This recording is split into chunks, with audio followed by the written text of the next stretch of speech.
año quedan algunos días para concluirlo. La verdad es que no sé cómo te sientes.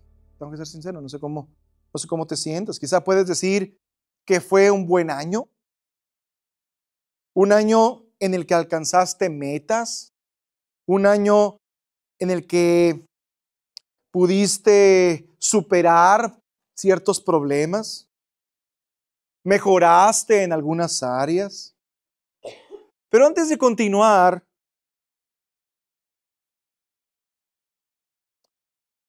me gustaría que reflexionaras un poco más en esto. ¿Cómo definirías el año que está terminando? Para ayudarte, piensa en algunos de esos éxitos que alcanzaste. Esos que tú dijiste, me fue bien este año. ¿Dónde fueron? ¿En qué áreas? ¿Cómo creciste en ciertas áreas? Ahora considera también tus derrotas. ¿En qué aspectos fracasaste? ¿En qué situaciones difíciles te viste inmerso? Pero todavía hay más que reflexionar en esto. Hermano, ¿experimentaste los mismos problemas que en años pasados? ¿Lograste superar los conflictos personales que tenías años arrastrando? Hermano, ¿pudiste salir de tus problemas, de las deudas que has tenido arrastrando? ¿Tu condición ha crecido en esas áreas?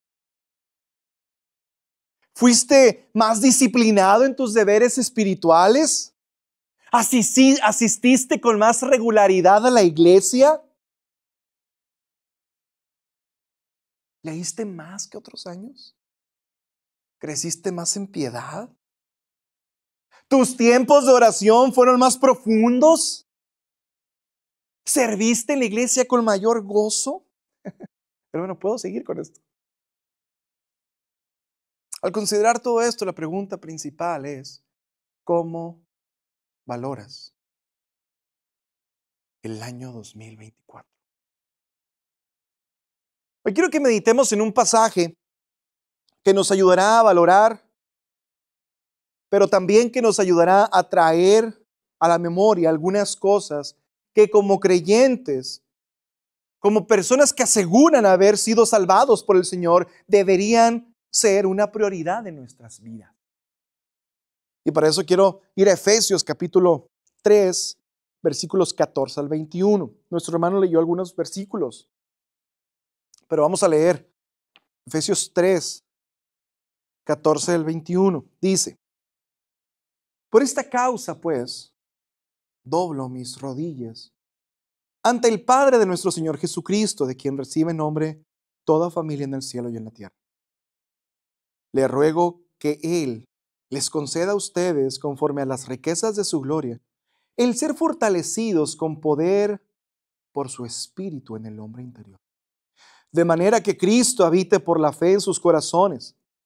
También ruego que, arraigados y cimentados en amor, ustedes sean capaces de comprender con todos los santos cuál es la anchura, la longitud, la altura y la profundidad, y de conocer el amor de Cristo, que sobrepasa el conocimiento, para que sean llenos hasta la medida de toda la plenitud de Dios.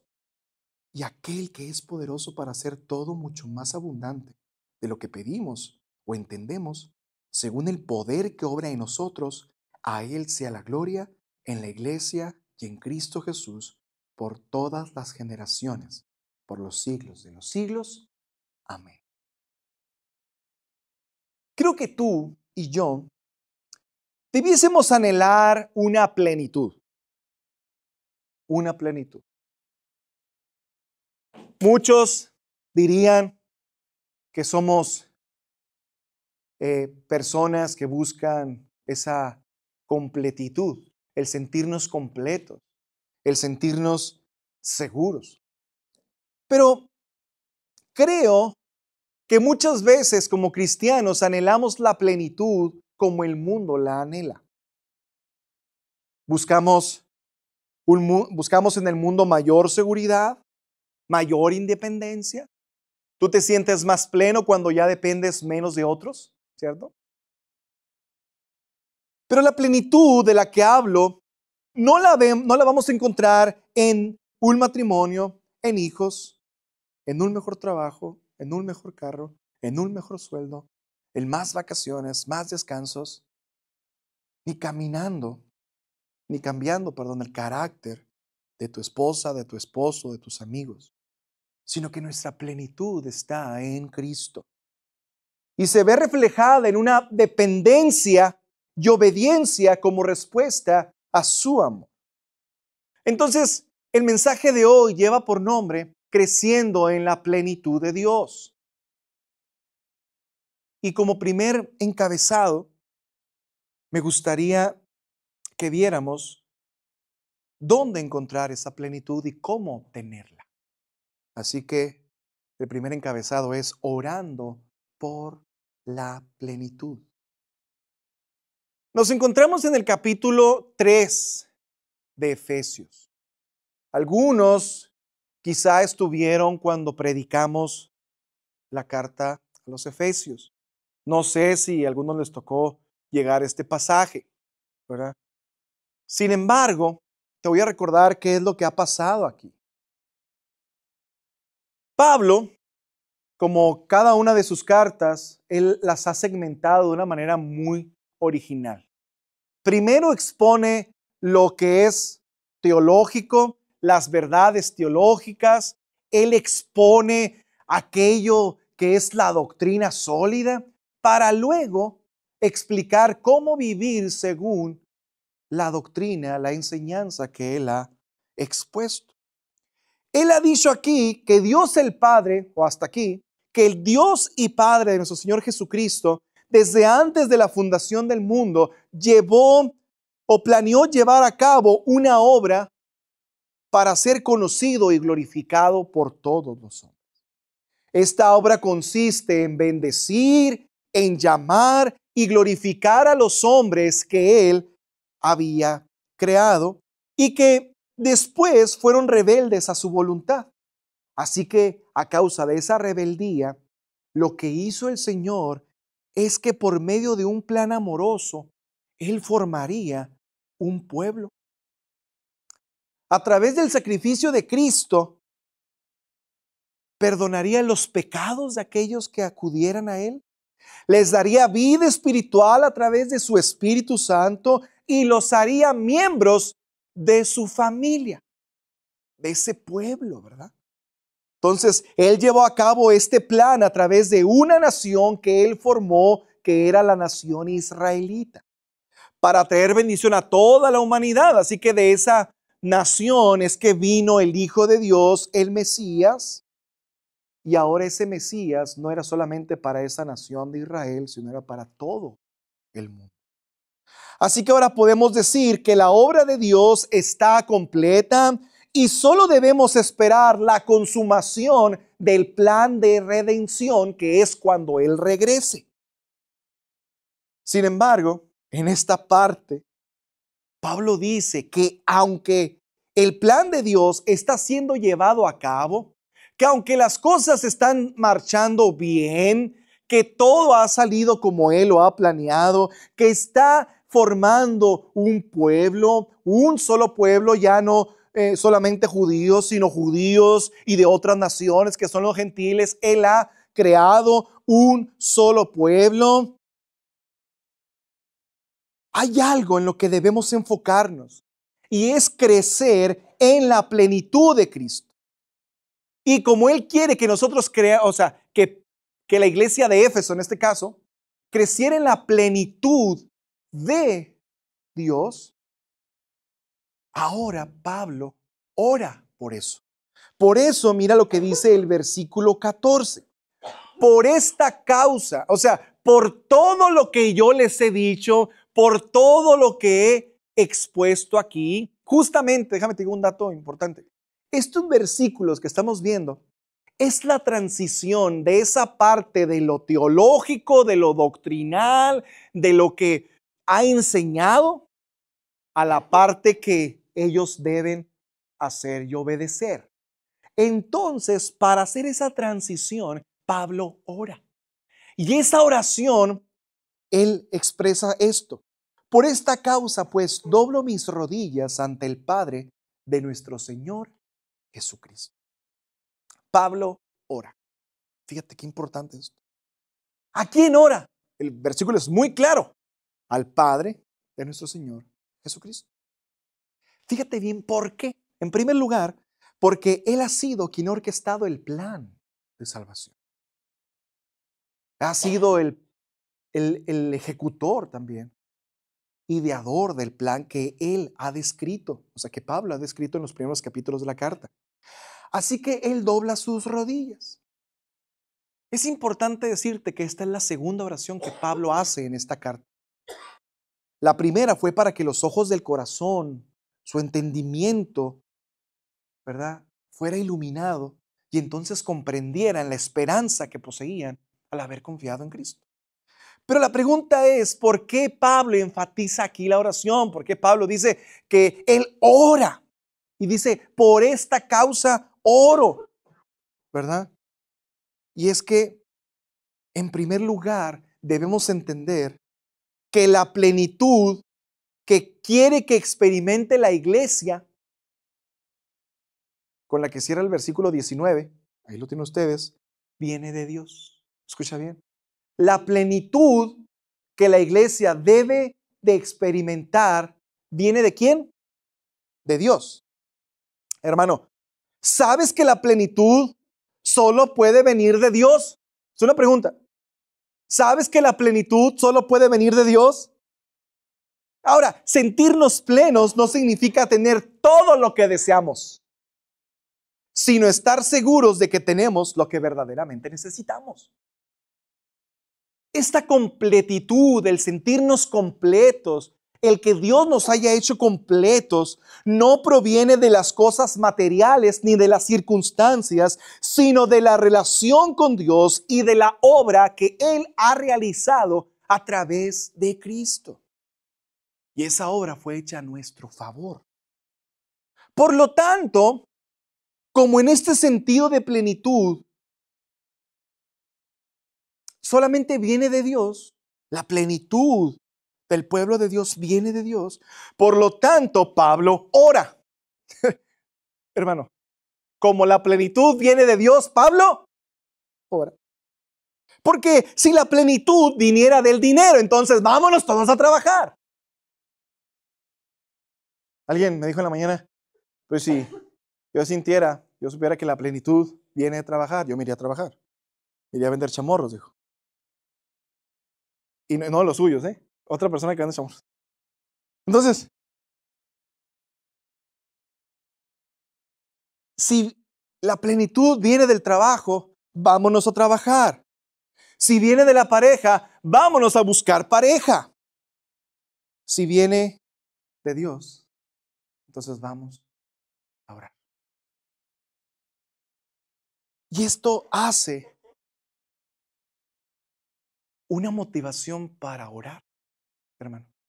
Si la motivación viene de Dios, entonces, si la plenitud viene de Dios, nosotros tenemos que ir a Dios. Y es que, hermano, déjame te digo algo. Esto parece principios de primaria teológico.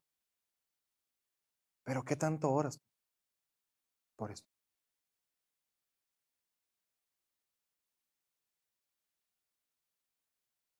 Fíjate bien lo que Pablo está haciendo aquí. Pablo entendía esto al punto de saber que a pesar de las verdades que él había explicado en todos los primeros 2 capítulos y la primera parte del capítulo 3, no era suficiente. Él sabía que a pesar de todo lo que había explicado, que era la revelación de grandes misterios, él tenía que orar, porque la plenitud no viene solo de conocer información correcta, sino viene de una obra interna avivada por Dios y por lo tanto él rogaba a Dios que la plenitud viniera a causa de lo que ellos conocían ahora. Nuevamente hago la pregunta, ¿qué tanto oras porque Dios cambie tu vida a través de lo que aprendes? Hermano, ¿cuántas veces has aprendido algo en la Biblia y te has pasado toda la semana orando, diciéndole, Señor, ayúdame a cambiar esto? Señor, ayúdame a creer lo que tu palabra dice. Si te fijas lo que Pablo está haciendo aquí entonces, ¿qué tanto te aferras a las verdades de la palabra diciendo, Dios, déjame vivir de esta manera? En otras palabras, no solo debemos preocuparnos por lo que aprendemos y creer lo que Dios manda en su palabra. También debemos vivir esa palabra y rogar a Dios para que nos ayude a amar lo que su palabra dice que debemos amar.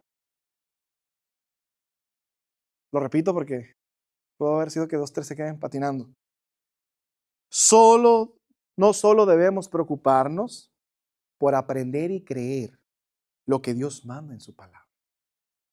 También debemos vivir según esa palabra y rogar a Dios para que nos ayude a amar lo que su palabra dice que debemos amar.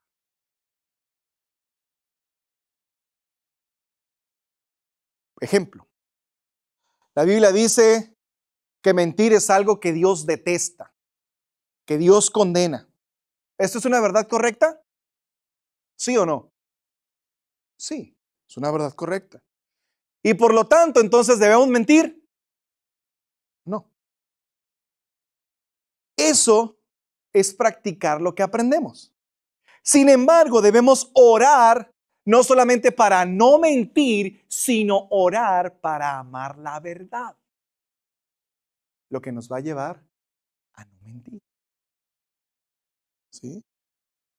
Así que la cosa no queda solo con aprender una buena teología. ¿Ok? No es solo aprender una buena teología. A esto en teología se le llama ortopraxis. La ortodoxia es una teología correcta, sana teología. La ortopraxis es una correcta práctica. Y la ortopatía es amar lo correcto. Porque déjame te digo una cosa. Tú puedes aprender algo correcto.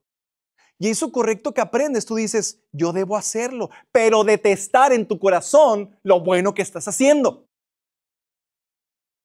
Tú puedes no mentir, pero detestar no mentir, porque te gusta mentir, ¿sí te fijas?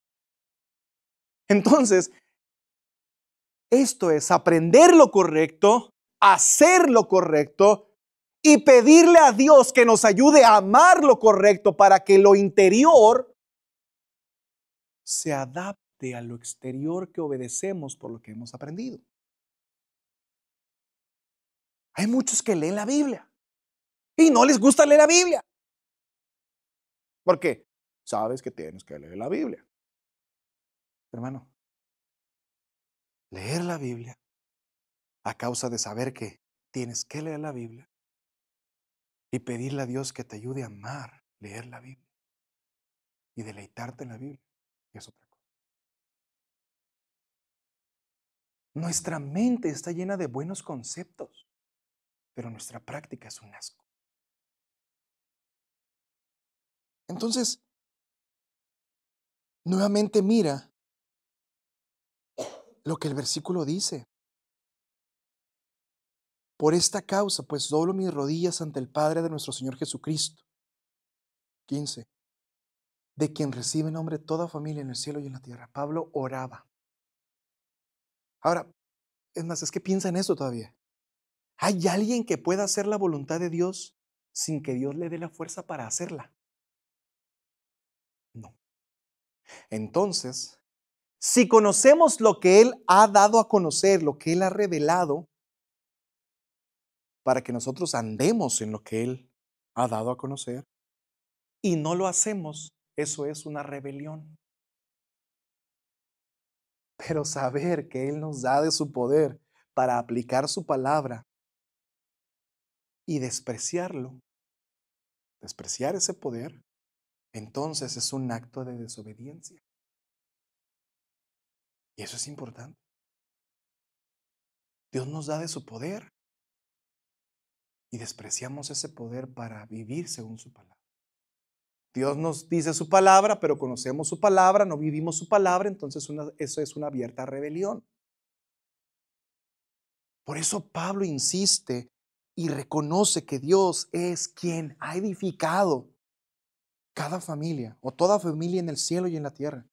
Ahora, este versículo en nuestras Biblias es difícil de traducir, es difícil de traducir al español, pero en el idioma original está diciendo que Dios es Padre de Jesucristo y también Padre de todos los creyentes que tienen acceso a ir confiadamente a Él. O sea, Él es el edificador de la familia. De hecho, la palabra familia aquí es traducida como patria, de padre. O sea, Dios es el Padre, ¿sí? Por eso aplica a la familia. Él es el Padre de toda familia. Así que Él es la cabeza de toda familia. Por eso tenemos acceso a Él, a ir a Él. Él es el que nos ha llamado. Él es el que nos ha salvado. Él es el que ha hecho ha planeado esa obra por la cual Cristo vino a salvarnos. Él es el que nos va a dar el poder para continuar. Él es en donde está la plenitud para andar. Así que en este caso Pablo ve como una necesidad que la iglesia de Éfeso crezca espiritualmente en las verdades que él ha expuesto. Entonces, de esa misma manera, tú y yo debemos orar por nuestras necesidades específicamente porque podamos encontrar esa plenitud en el Señor. Porque podamos ser impactados por la palabra, como Pablo lo está orando, para que podamos creerla, pero también para que podamos vivirla. Entonces necesitamos, hermanos, un compromiso con el Señor en oración.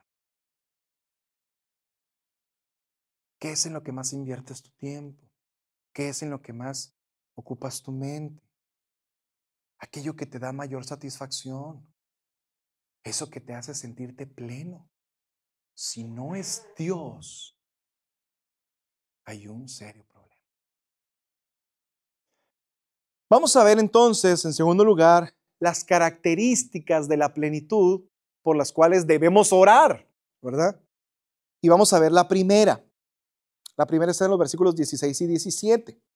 La primera característica que debe ser un clamor para la oración es fortaleza interior. Fíjate lo que dice el versículo 16 y 17. Le ruego que Él, ¿a quién dice? Le ruego, o sea, al Padre. Le ruego al Padre, ¿verdad? Que Él les conceda a ustedes, conforme a las riquezas de su gloria, el ser fortalecidos con poder por su Espíritu en el hombre interior, de manera que Cristo habite por la fe en sus corazones. Wow, hermano, de verdad, estos pasajes son profundos. Pablo está orando aquí y pide a Dios que sea su Espíritu quien fortalezca a cada creyente. Hermano, la iglesia no va a hacer una diferencia si Dios no hace una diferencia en tu vida. O sea, si tú no tienes una intimidad con Dios, si tú no tienes una relación con Dios, si tú no eres impactado por Dios, la iglesia no va a ser impactada. Nosotros somos seres individuales que formamos una comunidad. Y cuando tú eres impactado por Dios y el otro es impactado por Dios y el otro es impactado por Dios, esa comunidad es fortalecida y entonces puede impactar. Esta fortaleza de la cual Pablo habla aquí no es física, sino espiritual. Pablo pedía que el Espíritu Santo fortaleciera al hombre interior de manera que Cristo habitara en sus corazones. Ahora, debemos pensar que es el hombre interior. Hermano, el hombre interior fue lo que Dios creó cuando te llevó a Cristo. O sea, hay un antes y un después de el encuentro que hemos tenido con Cristo. Y ese encuentro no te cambió la cara, ¿verdad? No te hizo musculoso, no. Ese encuentro no cambió externamente muchas cosas, pero sí cambió tu interior, ¿verdad? Ese hombre interior es lo que el Señor ha cambiado.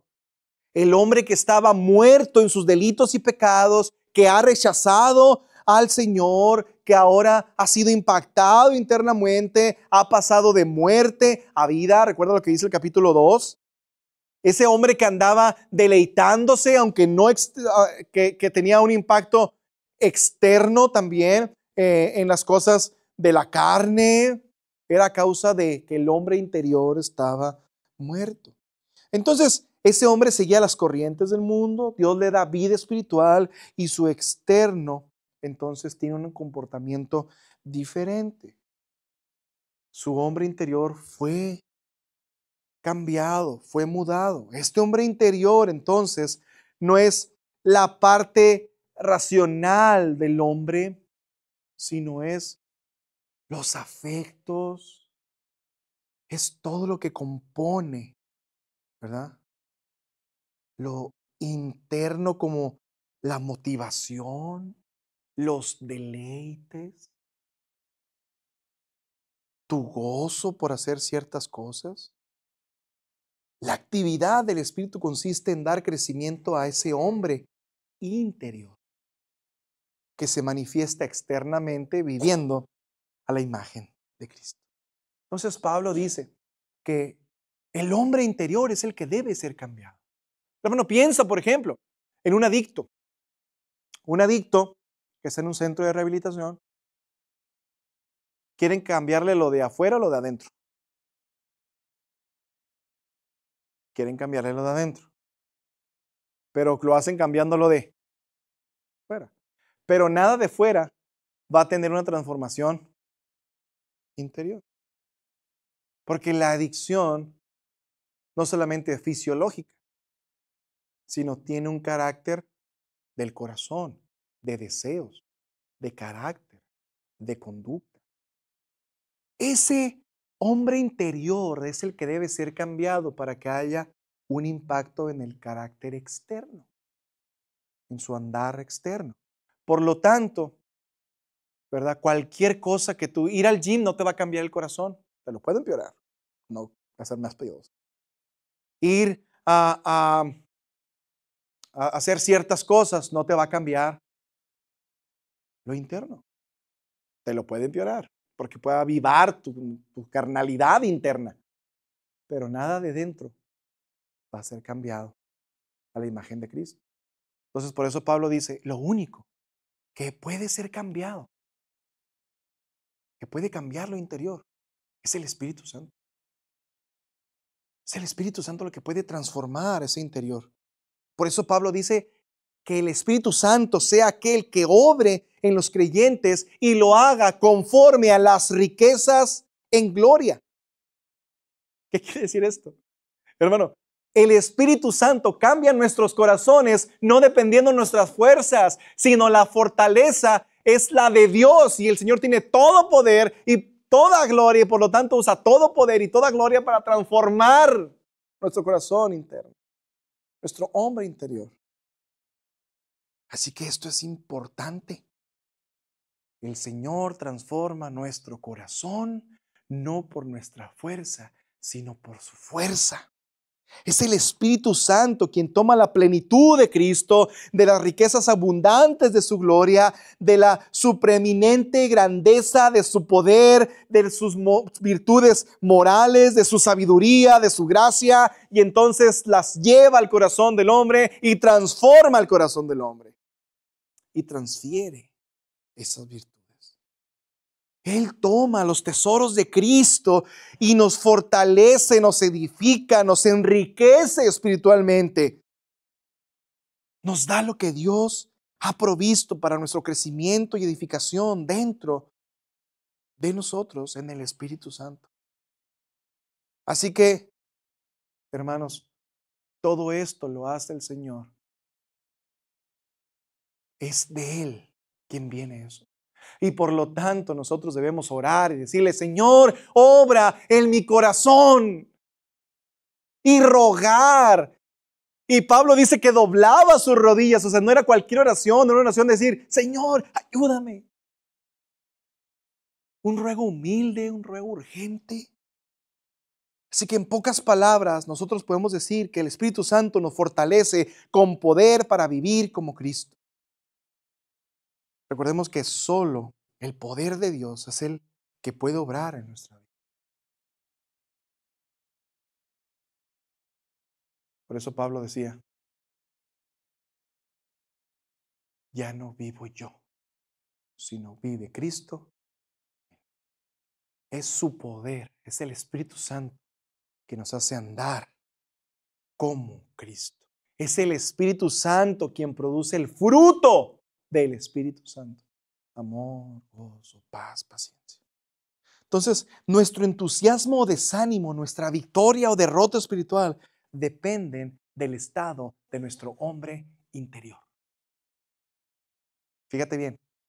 Hay veces que tú has estado bien fortalecido interiormente y que puedes callarte, que puedes ser más paciente, que puedes ser más amoroso, ¿cierto? Hay veces que no. Y tú sabes que la regaste. ¿Por qué? Por el estado de tu hombre. Así que si Dios fortalece tu hombre interior, tu exterior va a cambiar. La pregunta es, ¿tu hombre interior necesita ser fortalecido?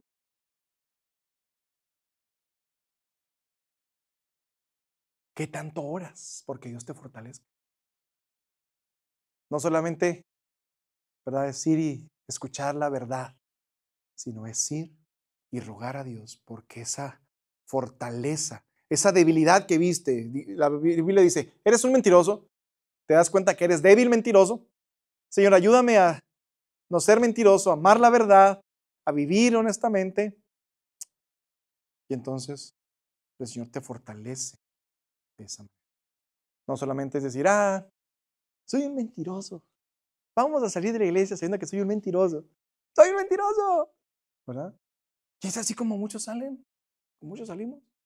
Con un buen diagnóstico de nuestro corazón, pero siguiendo la vida miserable espiritualmente. Por eso Santiago dice que no seamos solamente oidores de la palabra, sino hacedores de ella. ¿Verdad? Porque el oidor simplemente se olvida de la palabra y es como si entonces, dice Santiago, como si se viera en un espejo y se olvidara de cómo es. El ejemplo que yo siempre pongo es como cuando te levantas en la mañana, ves las babas por acá, ves todo y dices, el gallo, dices, mira, y lo dices, estoy listo, vámonos a la escuela, ¿verdad? ¿Quién hace eso? Pues habrá alguno que lo haga, pero lo más razonable es, pues me baño, me quito las babas o no sé, ¿verdad? Pues eso es lo más razonable también con lo bíblico. Aprendes, ves tu condición y tomas cartas en el asunto. Pero tus cartas en el asunto no vienen de tus propias fuerzas, sino vienen de las fuerzas del Señor. Por lo tanto, debes orar porque el Señor te permita creer lo correcto, amar lo correcto, y eso va a ser cuando tu hombre interior sea fortalecido. ¿Ok? Entonces, la primera petición es una fortaleza en el hombre interior. La segunda petición es una plenitud, ¿verdad?, que compone la comprensión profunda. O sea, vámonos lento. Fíjate lo que dice los versículos siguientes. Es la segunda parte del 17. Sí. También ruego que arraigados y cimentados en amor, ustedes sean capaces, fíjate bien, capaces de comprender con todos los santos cuál es la anchura, la longitud, la altura y la profundidad, y de conocer el amor de Cristo que sobrepasa el conocimiento, para que sean llenos hasta la medida de toda la plenitud. Nota la expresión arraigados. Eso es wow. Pablo dice que sean arraigados y cimentados. Un árbol, hermanos, tiene dos partes. La parte visible, la que está formada por el tronco, la rama, las hojas y el fruto. Pero hay otra parte, la parte oculta, la que está interna, las raíces. De ese mismo modo, una casa tiene una parte visible, paredes y techo, y una parte escondida, los cimientos. Entonces, también los hombres tenemos una realidad visible y otra oculta. La visible y la oculta está en nuestro corazón. Prácticamente un modo alegórico, Pablo está diciendo esto, ¿verdad? El hombre, el árbol, por ejemplo, se nutre de la tierra, las raíces, para que lo que está firme abajo pueda dar buen sostenimiento a lo de arriba. Así somos nosotros, hermano. Hay muchos que parecemos mucho fruto, que tenemos muchas hojitas, pero una raíz. Tenemos mucho conocimiento, pero poca raíz. Parecemos casas Infonavit, sin cimiento, pero bonitas, ¿verdad? Sí tienen, pero bien leves. Entonces, Pablo dice aquí que nosotros debemos estar arraigados. O sea, que debemos estar bien firmes. De modo que seamos como esos que no se mueven en las palmeras, por ejemplo. Hay ciertos árboles que levantan las banquetas, ¿verdad? Por la profundidad y tirarlos esos, hermanos. De hecho, me acuerdo de una predicación que Isaías dice que vamos a ser como robles, firmes, cimentados. Entonces, hermano, es importante que nosotros estemos arraigados y cimentados. ¿Pero en qué? ¿En qué? ¿Verdad? ¿En qué debe ser esto? Fíjate nuevamente el versículo 17. También ruego que arraigados y cimentados en amor, ustedes sean capaces de comprender con todos los santos. O sea, ese arraigamiento o cimentación viene de una comprensión. Comprensión no es lo mismo que un conocimiento intelectual. Tú puedes tener conocimiento intelectual y no comprender nada, ¿verdad? Entonces, este amor de Cristo solo se puede comprender por una obra divina. Por eso Pablo está diciendo, yo oro para que ustedes sean arraigados y cimentados en el conocimiento, que sean capaces de comprender. ¿Sí? Entonces, aún en el mundo natural, solo podemos conocer de verdad algo cuando lo experimentamos. Y me gusta mucho el ejemplo que uno de mis maestros de filosofía da. Dice, mira, tú puedes ir y ver cuadros de Venecia. ¿A quiénes han visto Venecia?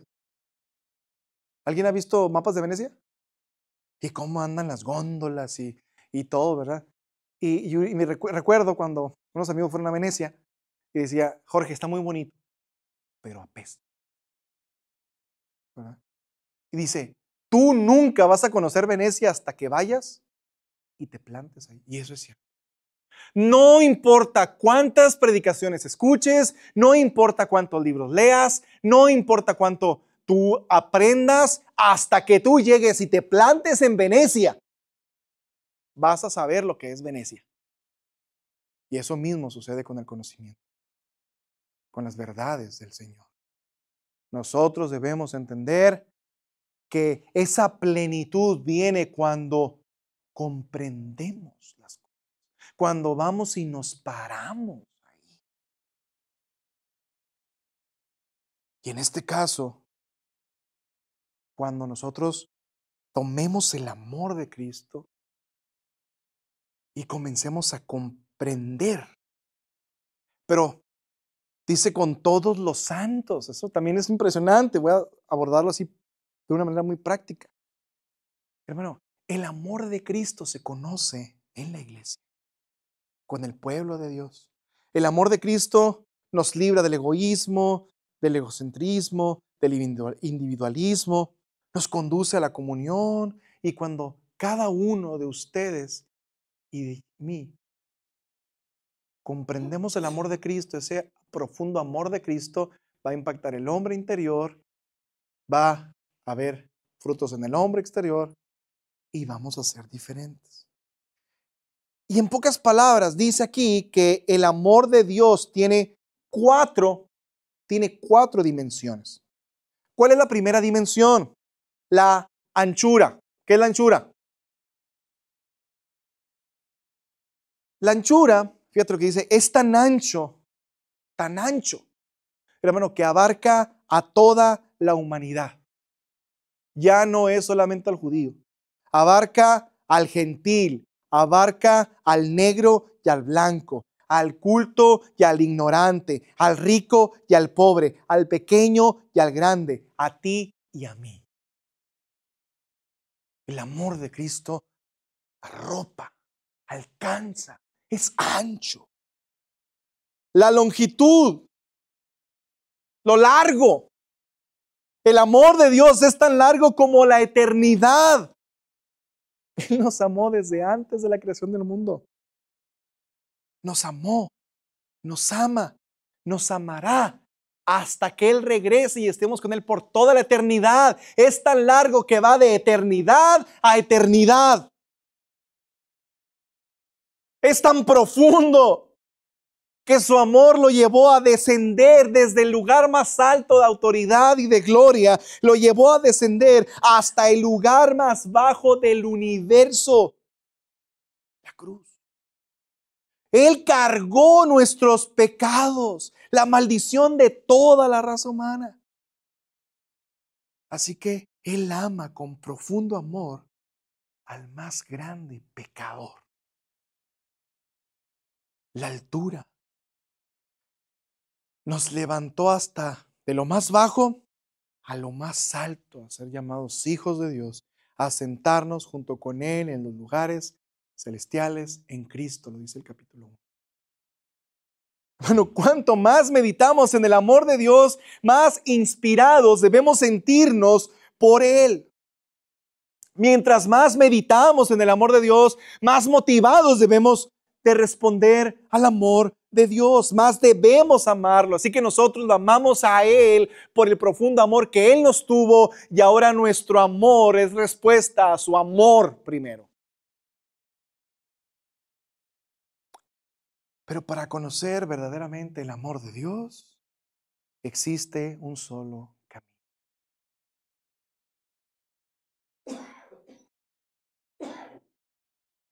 La obra interna de Dios en nosotros.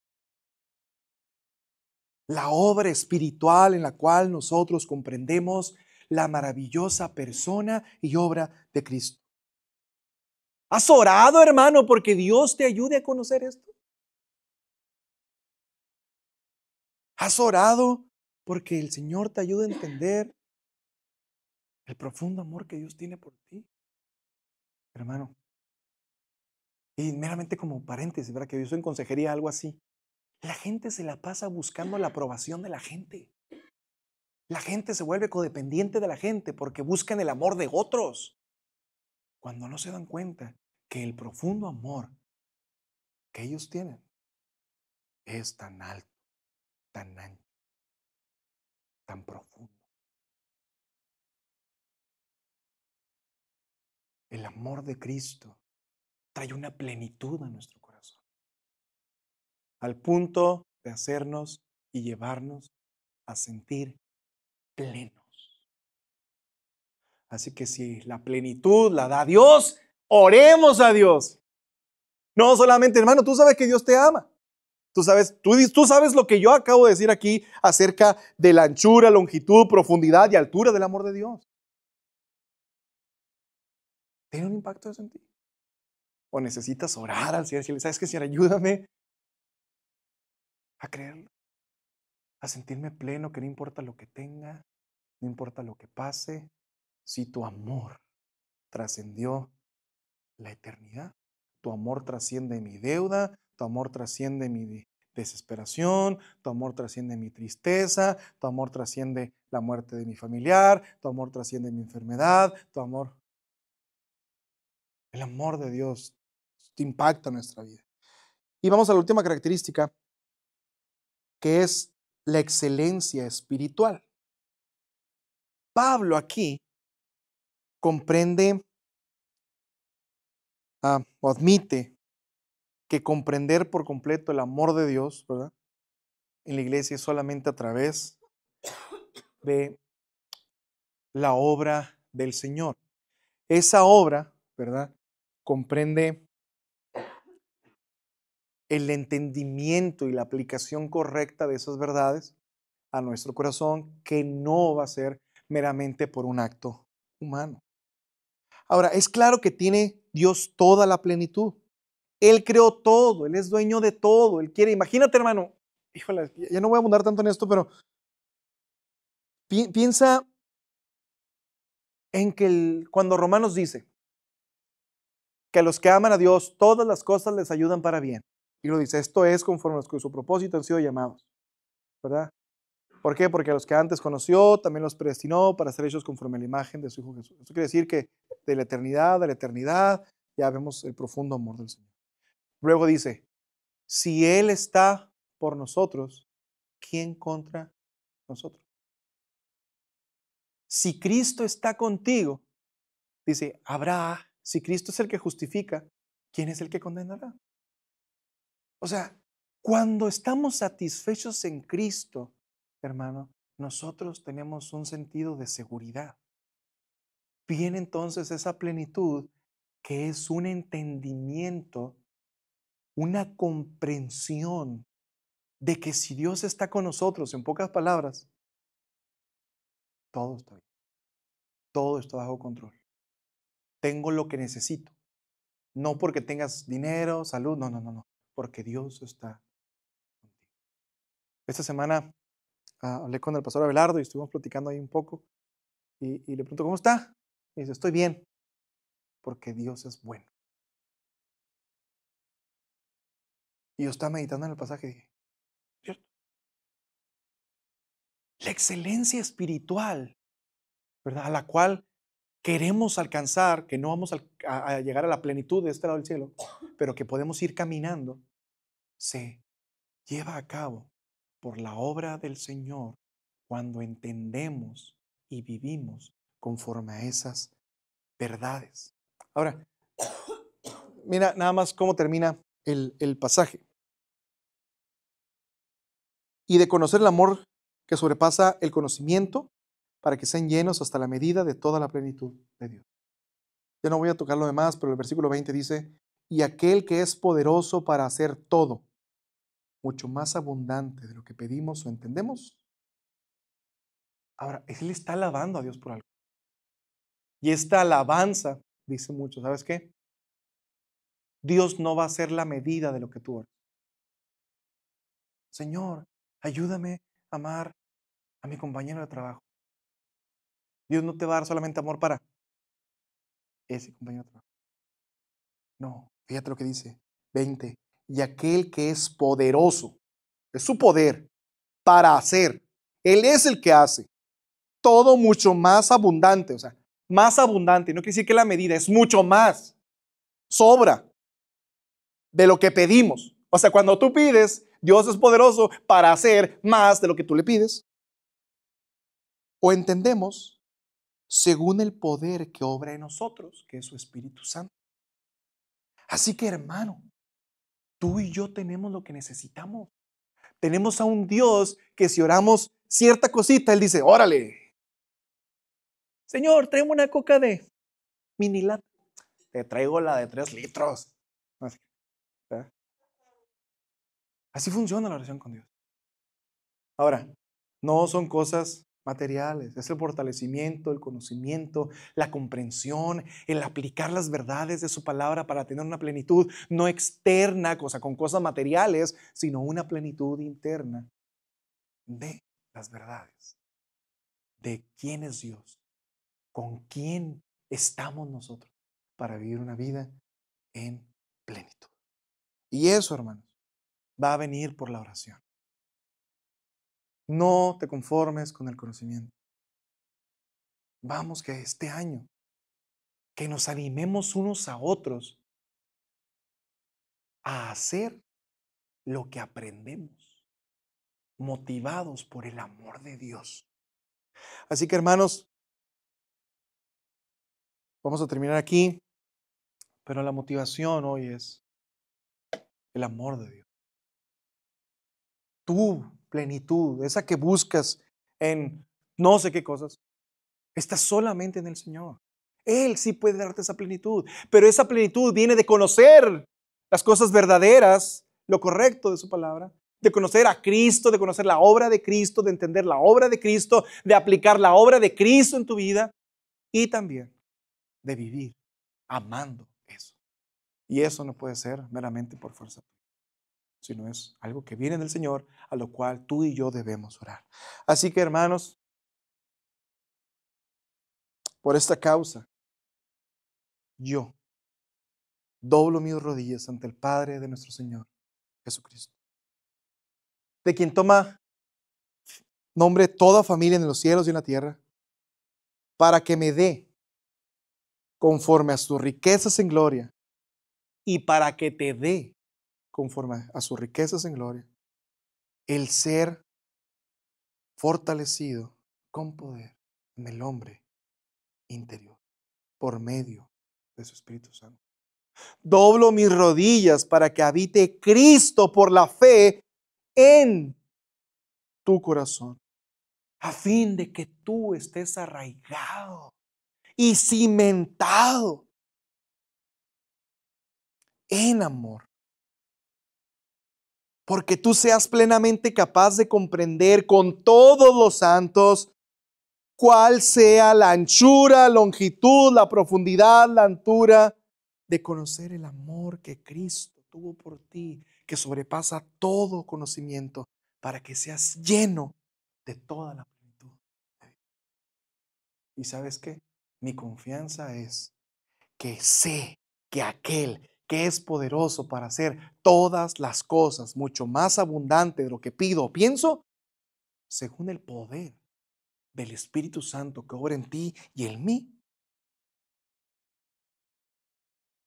nos lleve a darle la gloria a nuestro Señor por los siglos de los siglos. Si esto no motiva tu corazón, hermano, no sé qué puede hacer. Si Cristo no motiva tu corazón, no sé qué puede hacer. Así que yo te animo a que tomes un compromiso este año, a que entiendas que tu plenitud no viene de las finanzas, de las cosas que posees, del cuerpazo que deseamos, no, viene de Cristo. Y si viene de Cristo, necesitas pasar tiempo con Cristo, porque necesitas una fortaleza interior. Así que, hermano, inclina tu rostro y antes de concluir, me gustaría que meditaras un poco. Piensa, de verdad, piensa, valora este año y establece cómo vas a responder el próximo año a Cristo. Y en el próximo año desde hoy, ¿verdad? Porque no un año que es, ¿verdad?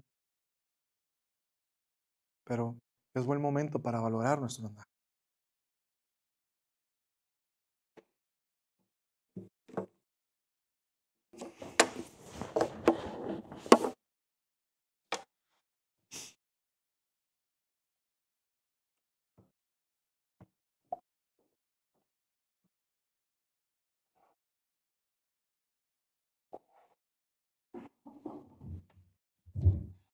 Por un momento, tú y Dios, y reconoce tus debilidades, tus flaquezas, quizá tu falta de compromiso. Y dile, ¿sabes qué, Señor? Yo necesito que tú, como mi fuente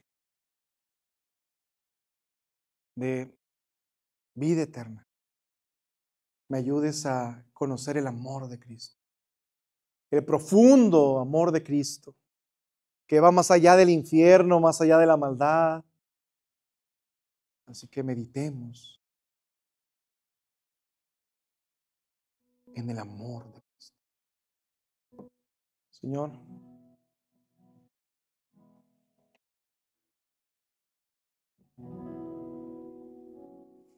perdónanos porque nos hemos quedado a la mitad y menos de la mitad del camino en solamente aprender lo correcto. Necesitamos, Señor, vivir para tu gloria. Es tu amor el que nos motiva. Si tú moriste por nosotros, es la más grande motivación para vivir por ti. Así que gracias, Señor. Muchas gracias por tu amor, por tu gracia. Gracias por tu maravilloso cuidado, porque es tu gracia la que nos ha sostenido.